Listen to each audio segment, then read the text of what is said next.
Good afternoon, Focus and Vision Ministry followers. We are excited to come to you. Although we are on a alternate mission in uniform, taking care of soldiers, I thought it important that you begin to hear my voice. We are in troubled times, and in different spaces and places, I have the opportunity to talk with people regarding the racism, violence, and injustices of our nation.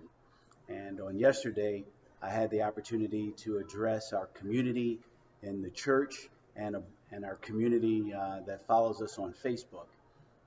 But I thought today would be a good day to start us out with midday Monday meditation. What I want to do is, I gave four principles on yesterday, and I want to follow up and ensure that I give some steps that we all can be taking to discern what our position is and where our heart is, and reconnect ourselves not only to God, but in order to reconnect with one another, regardless of your skin color, you've got to connect to God. So the first principle I gave was the fact that we have to acknowledge that there is a problem. Um, so, in any other thing that we do, we have to acknowledge it, right? So, if we are unfit, you have to acknowledge that you're unfit in order to get fit. If you have a bad diet, you've got to acknowledge that your diet is bad for you to eat well. So it is with this particular situation we're dealing with right now. Uh, the first acknowledgement that I would encourage us all to take a look at is that we were all created in the image and likeness of God. You can reference that with Genesis 1:27 or 5:1. The fact of the matter is that until we acknowledge that we all have been created in the image and likeness of God, then that's not going to change how we treat one another. Because I'm sure that if you thought about the person that you're looking at being in the image of God and the likeness of God, you just might treat them better. The second thing that I want to encourage us to acknowledge or take a look at is the current condition of your heart. It's a heart matter. I mentioned on yesterday that the entire nation is undergoing heart surgery. And I think it's funny that anytime somebody else is going into any type of surgery, we might consider it to be minor, but not until it is us that is going under surgery do we think of something major. Well, I think that it's a major thought that we should have, that our own heart is uh, is under surgery right now and needs to be recovered. And matters of the heart essentially are revealed with what we say. So, what we say and what we think are direct connections to what's in our heart.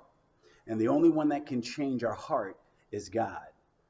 Scripture references for that is in Matthew 15:18 and Mark 7:21.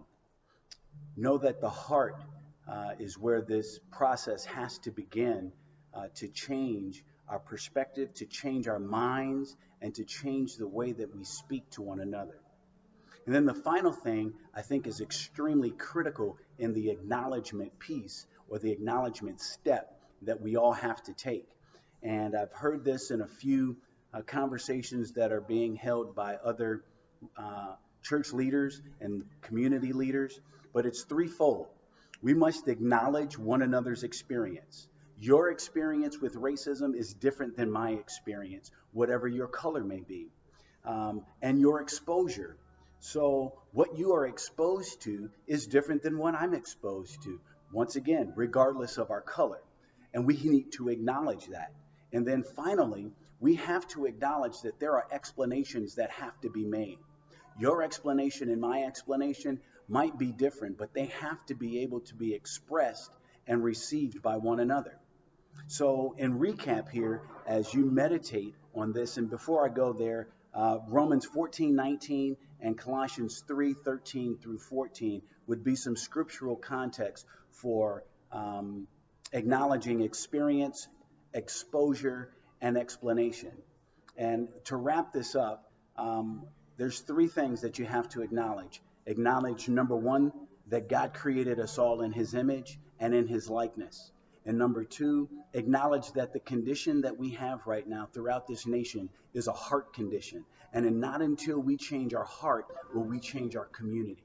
And then number three is that we have to acknowledge that everybody's experience, exposure, and explanation is going to be different, but that doesn't mean that we need to disrespect it. I pray for you as you navigate these tough times. I pray for you as you take action, because as I pray, I will be taking action. Enjoy the rest of your day, and look for me to see you next Monday as we have a midday meditation. God bless and God keep you.